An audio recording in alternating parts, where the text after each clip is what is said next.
Buenas tardes de nuevo. Empezamos como la segunda parte de lo que sería este acto. Claro, todo acto de oración o esta liturgia, siempre hay una conferencia magistral. En este caso, pues bueno, lo hemos hecho así a nuestro modo, es decir, con nuestra forma también tan peculiar, ¿no? En tanto que es un acto oficioso, es decir, que como ha dicho nuestro alcalde, pues y muy de agradecer que se pueda permitir, que la directora nos haya permitido hacer esta licencia y poder hacerlo, porque realmente este acto que se hace aquí se hace en la sede central, es decir, en la facultad, donde nosotros pues hemos tenido ya la oportunidad.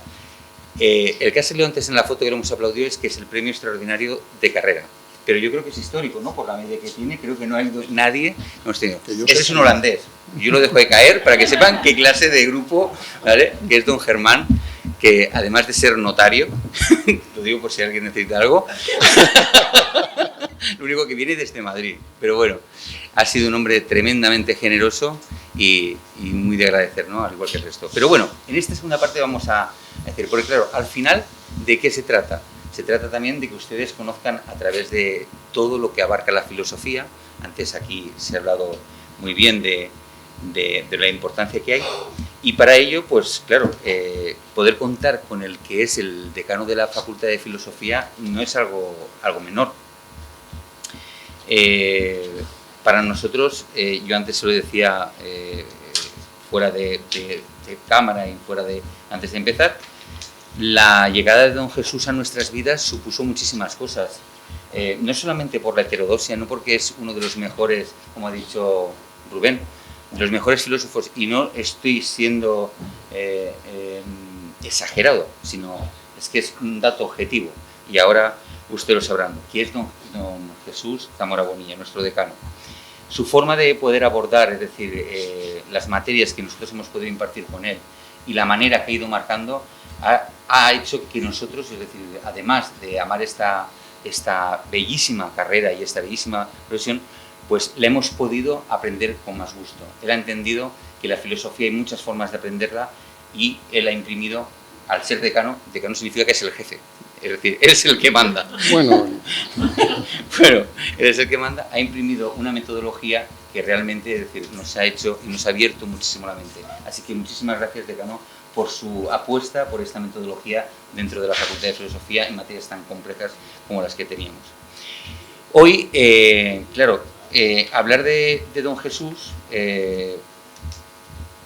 disculpen porque voy a contracorriente, ¿vale? Claro, pues ante nosotros tenemos, como he dicho, a don Jesús Zamora Bonilla, que es decano de la Facultad de Filosofía, también es catedrático de Lógica y Filosofía de la Ciencia, imparte clases tanto en el grado de Filosofía como en algunos másteres. El profesor Zamora es licenciado en Filosofía, pero además también en Ciencias Económicas. Aparte de muchos papers, investigaciones y cursos que ha impartido, podemos destacar algunos de sus libros: La caverna de Platón y los 40 ladrones, La lonja del saber, Introducción a la economía del conocimiento, Cuestión de protocolo, Ensayos de metodología de la ciencia, En busca del yo, El mito del sujeto y el libre albedrío, Sacando consecuencias, una filosofía para el siglo XXI, Contraapocalípticos, Ecologismo, Animalismo, Transhumanismo, y además también es novelista. Así podemos destacar El regalo de Reyes, Serrar es de Ángeles, Nosotros los octogésimos, y también destacar el último libro, que lo queríamos traer hoy, pero es que no hemos podido, porque es que ha salido esta semana, y no hemos podido porque teníamos mucho gusto, pero bueno, ya habrá la oportunidad, que ha salido a la venta esta semana y que es En busca del yo y otros fantasmas, el mito del sujeto y el libre albedrío. Bueno, la conferencia con la que les hemos convocado a este acto y en esta tarde de hoy, aunque el título les lleve a una cierta inquietud, verán cómo tras la misma la luz alumbrará muchos de los misterios que podrían tener en un principio, podrán salir de esa caverna, ¿no? Que a lo mejor detectives y filosofía de la ciencia, así a primera vista, pues a uno le choca, ¿no? ¿Qué relación hay entre detectives y filosofía de la ciencia? Pero verán cómo nuestro decano enseguida les alumbra.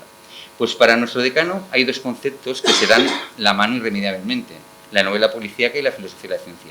Para el profesor Zamora Bonilla, sus palabras, Aristóteles fue el pionero de la filosofía de la ciencia y también el primer filósofo que estudia de forma científica la propia literatura en una búsqueda de su génesis, y que se sustenta ambas en el deseo de conocer.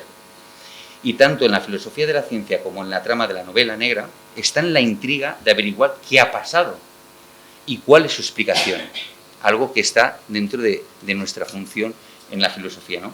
Por ello, aunque les parezca un título cuanto menos curioso, de eso se trata, de ver cómo la curiosidad es la chispa que mueve, como decía antes nuestro alcalde, el motor del propio conocimiento. Muchas gracias, don Jesús, y tiene usted la palabra.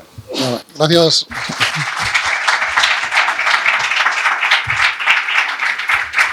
Gracias a vosotros, la verdad es que es un placer siempre venir aquí al centro y naturalmente con este grupo de holandeses que son tan buen ejemplo para la filosofía. La filosofía nació en la calle, la filosofía no es nada de los claustros y las academias y las universidades incluso, sino que la filosofía nació porque varias gentes se pusieron a charlar en la calle y empezaron a preguntarse cosas que no se habían preguntado antes, ¿no? Lo que pasa es que la filosofía, como casi todas las actividades académicas, tiende a complicarse mucho y a revestirse de una jerga que la hace incomprensible para los legos. Y de vez en cuando pues, es necesario volver a los orígenes y darse cuenta de que filosofía en realidad significa plantearse cosas que tenemos delante todos los días, pero que nunca nos hemos puesto a intentar verlas desde una perspectiva distinta, ¿no? Y lo que quiero contarles hoy, por cierto, ¿cuánto tiempo tengo? Porque los filósofos podemos estar horas y horas. No. Si no tiene usted nada que hacer esta noche, pues... A ver, estamos totalmente fuera de... 5 minutos. No, por favor.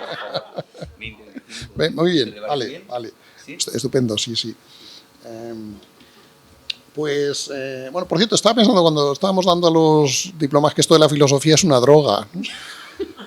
Que crea adicción y todo eso, pero claro, me he puesto a pensar esto, claro, si la filosofía es una droga, el decano de la Facultad de Filosofía es Pablo Escobar. Entonces he preferido no seguir pensando por ahí, ¿no? Bueno, en fin, a lo que íbamos. El tema de la charla que voy a dar es la relación entre la filosofía de la ciencia, que es quizá una de las ramas de la filosofía más oscuras para el público en general. Pues hay muy poca gente que se acerque a una librería y pida un libro de filosofía de la ciencia, gente que no se dedique a ello, quiero decir, por vicio como yo.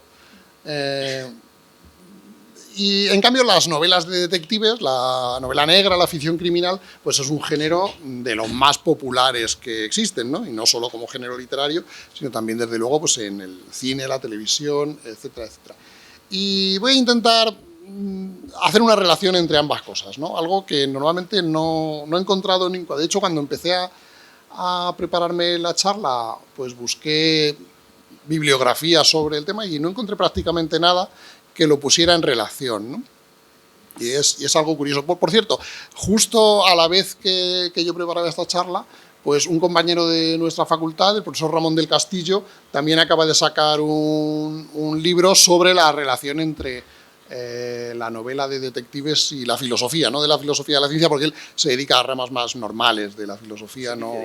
Es vicedecano de investigación, sí. No se dedica a la filosofía de la ciencia, ¿no? Hace filosofía más en su sentido habitual, ¿no? En fin, a lo que íbamos.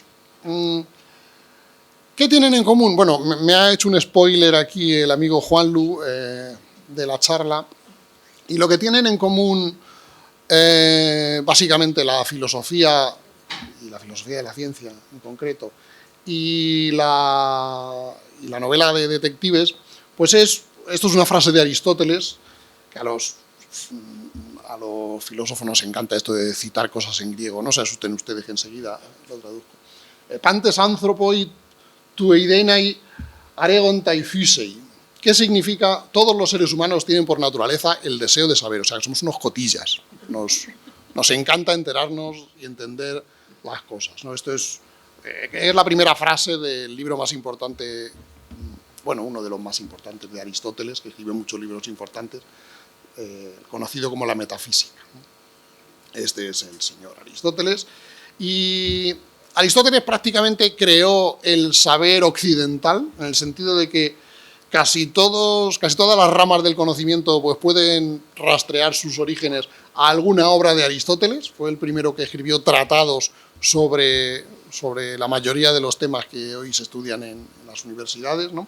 Y en particular fue el iniciador de algo que nosotros denominamos ahora mismo filosofía de la ciencia, que es entender desde el punto de vista filosófico cuál es la esencia de la ciencia, en qué consiste la investigación científica, en qué consiste eso que llamamos ciencia, que es el intento de saber, entender cómo funciona el mundo que nos rodea, ¿no? Pero también, como bien ha dicho Juanlu, Aristóteles es el autor de la primera obra que intenta entender desde el punto de vista científico o filosófico. Por cierto, Aristóteles no usaba la palabra científico como nosotros para referirse a la ciencia, sino que él a eso lo llamaba filosofía, o sea, la biología, las matemáticas, la astronomía, la geología, la poética, o sea, el estudio de la literatura. Todo esto para Aristóteles son ramas de la filosofía, no de la ciencia. La palabra ciencia, en griego se dice episteme, de donde viene epistemología, y la episteme es la ciencia en el sentido del conocimiento científico, del saber demostrado. Y eso es el objetivo de la filosofía. O sea, que la relación entre filosofía y ciencia para Aristóteles es que la filosofía es el camino hacia la ciencia. No es que sean dos ramas distintas, como entendemos hoy. Hoy tendemos a pensar, bueno, la ciencia se dedica a estudiar los problemas que se pueden resolver y la filosofía estudia los problemas que no se pueden resolver. O sea, son dos cosas completamente distintas. No, para Aristóteles la ciencia es el objetivo de la filosofía. Lo que busca la filosofía es llegar a saber, entender cómo es el mundo. Así que la filosofía es una actividad, la ciencia es un estado, es un fin, una meta. Pues bien, Aristóteles no solo dio la primera explicación, que por supuesto luego vinieron cientos de generaciones de filósofos para intentar explicarlo de otra manera, ¿no? Pero él fue el primero que dio una explicación de cómo funciona la ciencia y también de cómo funciona la literatura.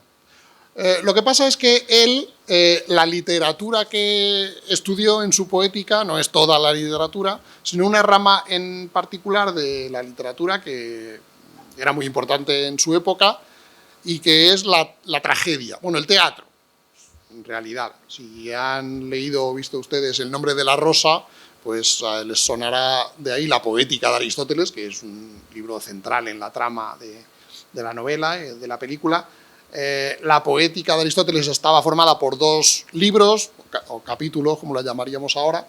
Uno que estudiaba la tragedia, que es el que se conserva, y otro que estudiaba la comedia, que por desgracia ese pues no se conserva, y es una pena porque sería la única vez en la que a lo mejor Aristóteles decía algo gracioso, porque los cientos de páginas que se conservan de Aristóteles no dice absolutamente ningún chiste ni nada por el estilo. Un tipo, por lo menos en sus escritos, bastante serio. A lo mejor en la vida real era otra cosa. Pero en fin, ahora mismo la tragedia no es que sea un género muy de moda. En cambio, sí es un género literario muy de moda la novela policíaca, ¿no? O el género criminal, el género negro. Aristóteles, para estudiar la tragedia, de hecho, se inventa un montón de términos y de conceptos que ahora pues, son relativamente familiares para el estudio de las obras literarias, ¿no?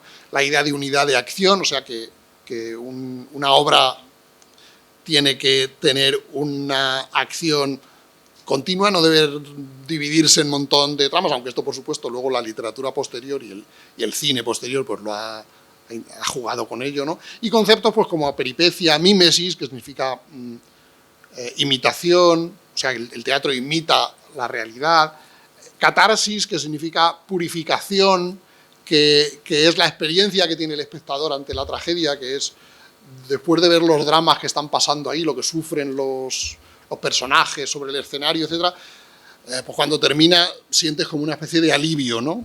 En parte alivio porque no te haya pasado a ti, en parte alivio porque has comprendido un poco más de la realidad humana y has simpatizado con algunos personajes, ¿no?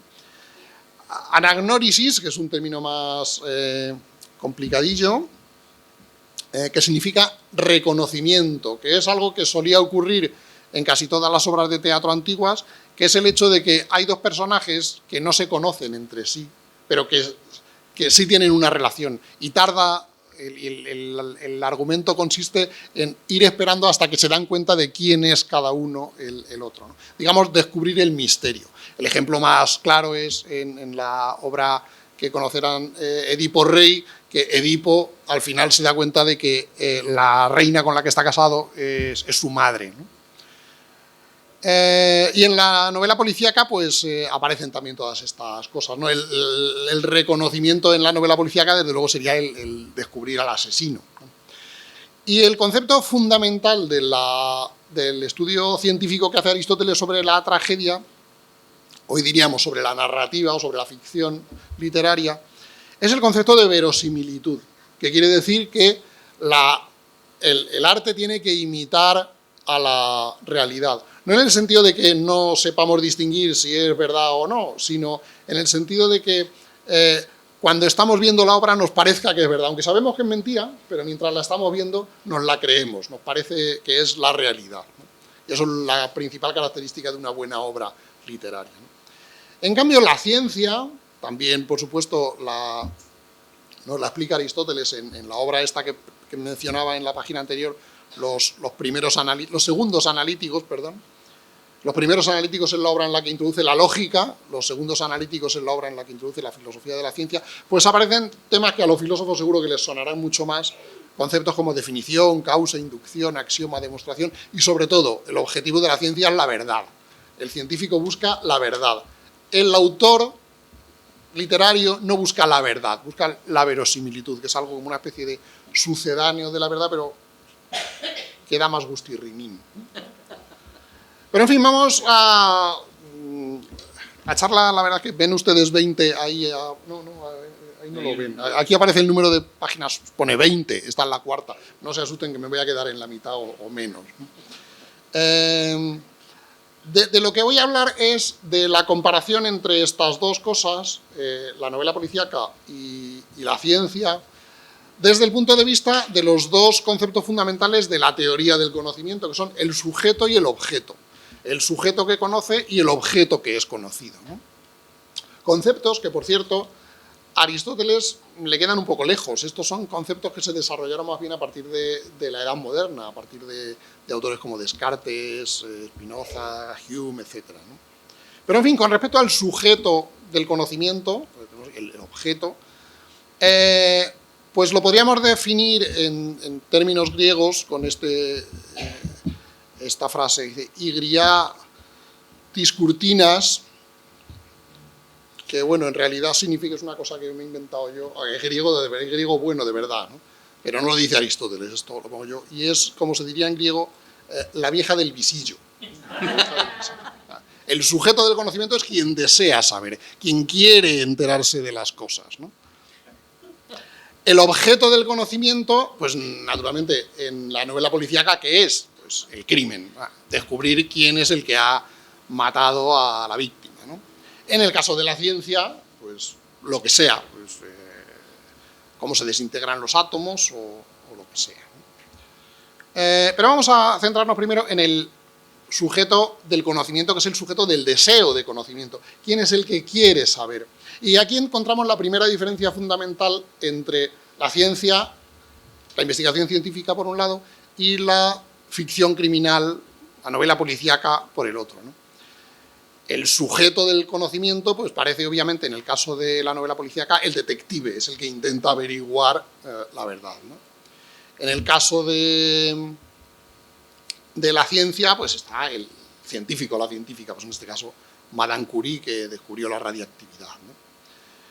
Pero ahora bien, en el caso de la filosofía, en el caso de la novela policíaca, la cosa es mucho más complicada porque tenemos otro sujeto detrás que no tenemos en la ciencia, que es la autora o el autor de la novela policíaca.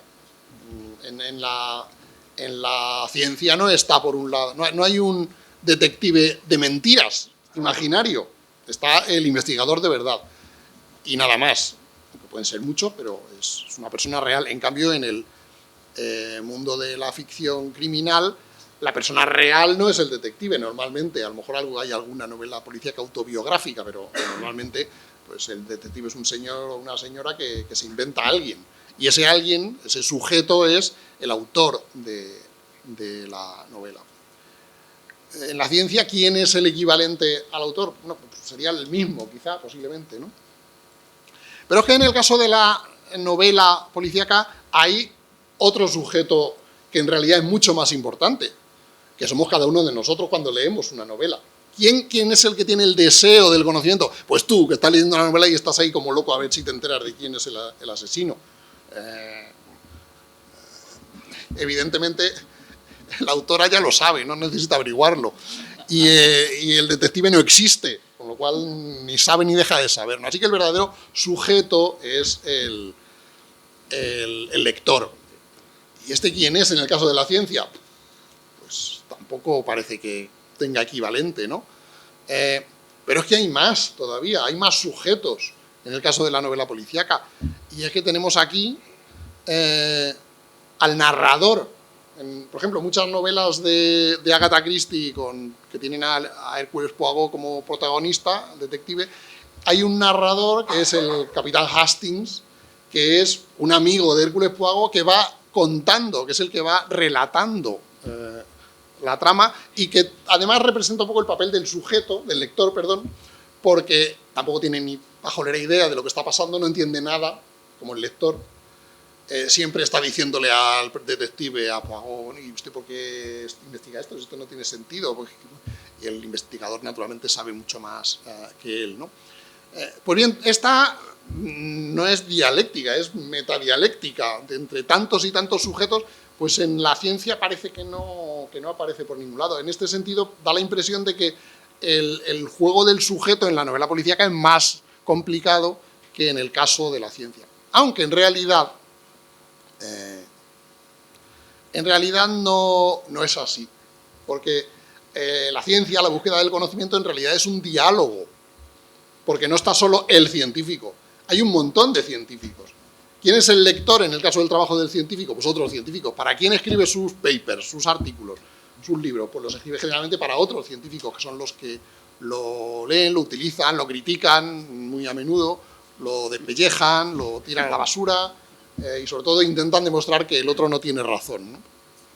Y cuando ya se convence de que tiene razón, pues no les queda más remedio que utilizar el descubrimiento que ha hecho el otro científico en sus propios trabajos. Y este carácter dialogado de la búsqueda del conocimiento, pues es también algo que podemos retrotraer a una raíz común con el teatro. El teatro es un diálogo, al fin y al cabo, son varios personajes que se ponen a hablar unos con otros. Y las primeras obras de filosofía que conservamos completas, los primeros escritos de filosofía que conservamos enteros, que son los diálogos de Platón, el maestro de Aristóteles, pues son precisamente diálogos. Es decir, Platón lo que intenta es utilizar la forma popular de literatura que había entonces, popular en el sentido de más famosa que había y más prestigiosa que existía entonces, que era el teatro, intenta replicarlo, lo que pasa que en vez de ser reyes incestuosos que matan a sus padres, pues lo hace con personajes mucho más vulgares, que son algunos filósofos, algunos sofistas, algunos, bueno, políticos, hace gente de muchas categorías en los diálogos de Platón, ¿no?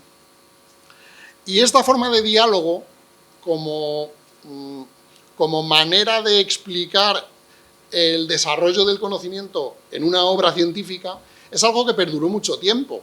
Aristóteles se inventa, digamos, el otro género literario dentro de la ciencia, que es el tratado. Es decir, quita estas tonterías de gente hablando y dándose la razón, quitándosela, poniéndose objeciones. Yo voy a explicar cómo son las cosas sin necesidad de que entre aquí nadie a dialogar. Y Aristóteles inventa el tratado, que es muchísimo más aburrido que los diálogos de Platón. Por eso se venden muchos más ejemplares de los diálogos de Platón que de las obras de Aristóteles. Pero ya digo, el formato de obra científica como diálogo, pues perduró mucho en el tiempo, y una de las obras cumbres de la ciencia moderna son precisamente los diálogos de Galileo en el siglo XVII sobre sobre los sistemas del mundo, ¿no? La lucha entre el sistema copernicano y el sistema de Ptolomeo, ¿no? ¿Y hoy en qué se ha convertido este diálogo? O sea, ¿qué ha triunfado ahora? ¿El diálogo o el tratado? Parece que el tratado, porque ahora ya la mayoría, si tú coges una revista científica o un manual de química, no está escrito en forma de diálogo normalmente. Pero esto es en realidad un poco falso, porque estos son los títulos de 2 artículos míos.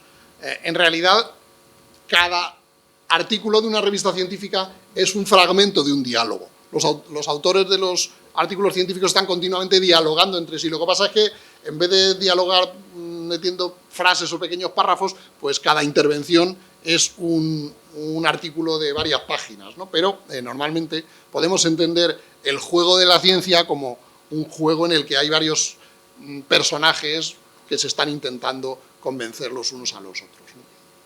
Y ya para terminar, esto por lo que se refiere al sujeto del conocimiento, la diferencia entre el sujeto del conocimiento en la novela policíaca y el sujeto del conocimiento en la ciencia, que como veíamos al principio parecía más complicado el de la novela policíaca que el de la ciencia, pero no es en realidad tan así, porque en la ciencia también hay un diálogo permanente. Y con respecto al objeto del conocimiento, ¿cuál es el objeto de la ciencia?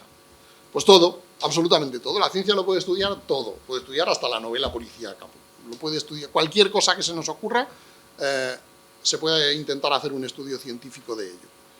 Hasta de lo que no existe, porque estudiamos cómo se inventa la gente las cosas que no existen.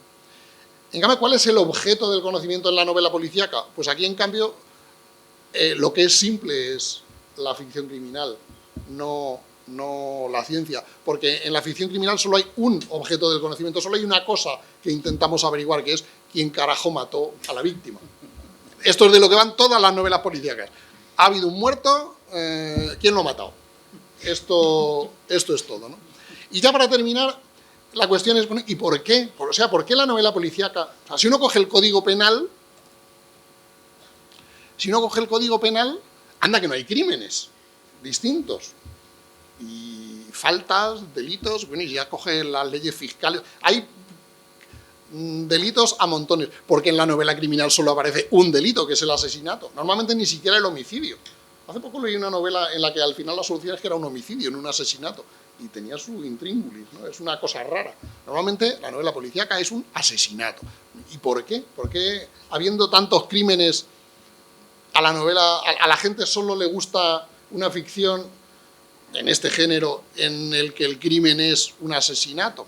Pues, bueno, yo aquí simplemente apunto algunas conjeturas, algunas hipótesis que no se las tomen ustedes muy en serio, simplemente para reflexionar, ¿no? Bueno, primero, porque el asesinato, como la tragedia griega, en la tragedia siempre hay muertos, no hay tragedia sin muertos. Pues en la novela policíaca es un poco así. Esto que decía al principio de la catarsis, la purificación, pues nada más catártico que enfrentarse a la muerte, ¿no? Entonces esto es lo que nuestro Unamuno llamaba el sentimiento trágico de la vida. Pero también por otro motivo, y es porque en el caso del asesinato, el conjunto de posibles sospechosos suele ser más pequeño que en otros crímenes. Bueno, y es más fácil averiguar que ha habido un crimen también, porque hay delitos que la dificultad es averiguar si se han cometido o no, piensen en los delitos fiscales, por ejemplo, y cosas así, ¿no? En cambio, en el asesinato, pues está claro, este señor hace un rato estaba vivo, ahora está muerto. Usted explíqueme, algo ha pasado aquí. Y los que lo han matado, pues solo pueden ser los que estaban por ahí cerca, no puede haber encargado que lo mate alguien a muchos kilómetros, pero matar, tiene que haber sido uno que ha pasado por aquí cerquita, y eso pues reduce mucho, y claro, eso les facilita mucho la vida al autor, a la señora Agatha Christie, porque si hubiera miles de posibles sospechosos, pues menudo mamotreto de novela tenemos. Y luego además,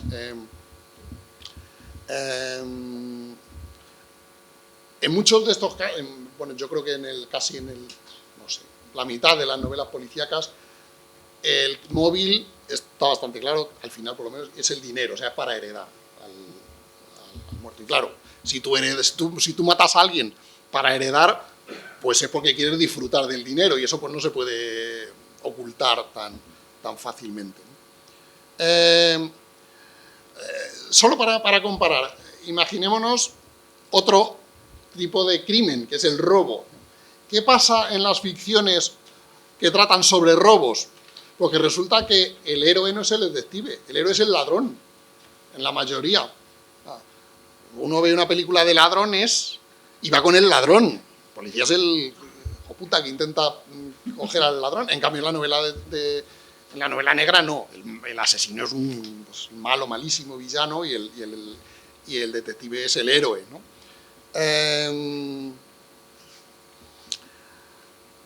Así, pero todas estas y ya está la última presentación la última lámina.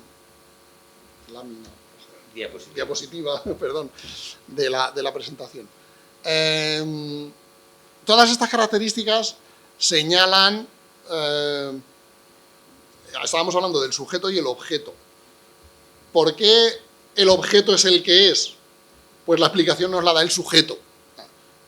Porque ese objeto, el crimen y la resolución del crimen, es el que hace más interesante, entretenida, catártica, la lectura de la novela. Es decir, es en el sujeto en quien tenemos que encontrar la razón de que el objeto de la novela policíaca sea el que es. Y bueno, en la segunda parte era cuando hablaba más de filosofía de la ciencia, pero esto ya nos va a llevar mucho tiempo y voy a terminar simplemente.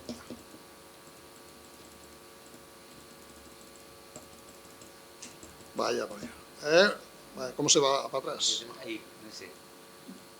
Pues nada, muchas gracias.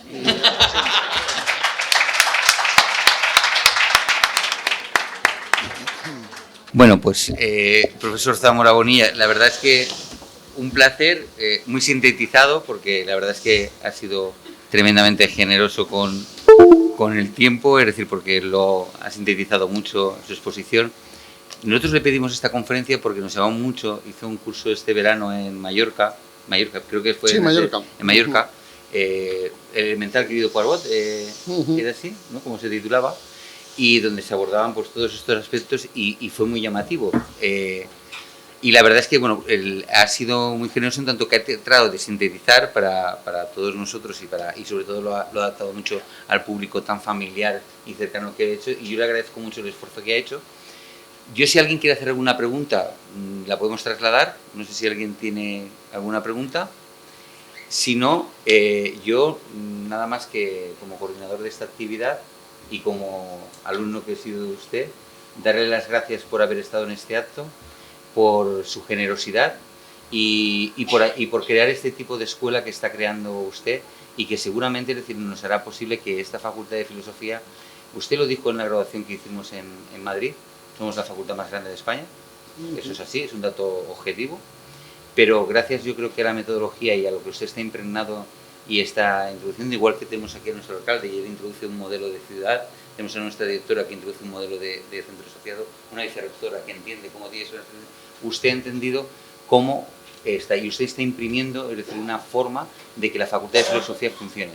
Entonces yo como alumno y ahora graduado pues le doy muchísimas las gracias por ese esfuerzo, porque bajo mi punto de vista, y aquí somos 10, solamente somos 10, ¿no? Somos muchos, pero estamos en unanimidad de que creemos que este es el camino adecuado y usted es un hombre muy, muy, muy valiente. Así que muchas gracias por ayudarnos tanto. Gracias a vosotros.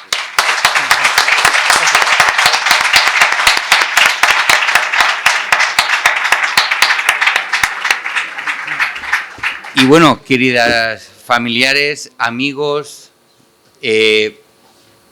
yo solo darles las gracias y las gracias. Como lo he dicho antes, sin todos ustedes, nada de esto hubiera sido posible. Cada uno han ido sumando en su esfuerzo, en cada uno de nuestros discursos y de agradecimiento de cada uno de estos holandeses y holandesas, han visto cómo cada uno ha destacado. Pero yo creo que es esa suma la que ha hecho posible de que hoy tengamos este encuentro feliz. Y yo, dar las gracias porque hayan querido compartirlo con nosotros. Como yo les dije, para mí es el momento más importante de mi vida en la UNED, y que hayan querido compartirlo con nosotros es muy de agradecer. En nombre de todos los holandeses, muchísimas gracias, alcalde, por su apuesta, por este espacio. Como le he dicho antes, si no hubiera apostado por las conferencias, posiblemente esto no hubiera sido posible. Muchas gracias, directora, porque sin su valentía por abrir el espacio, por esa apuesta de aquellos chicos que llegaron un día a su despacho a hacer una conferencia, casi nada.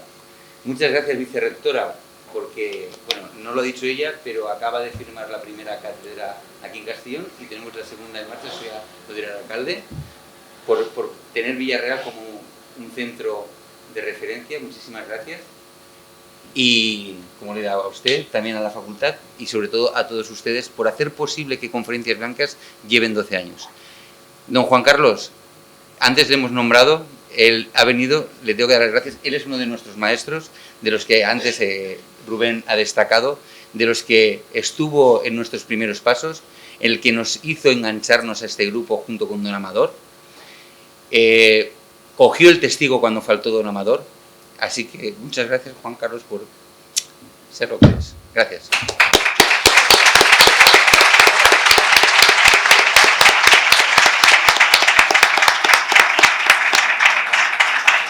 Pues nada, buenas noches.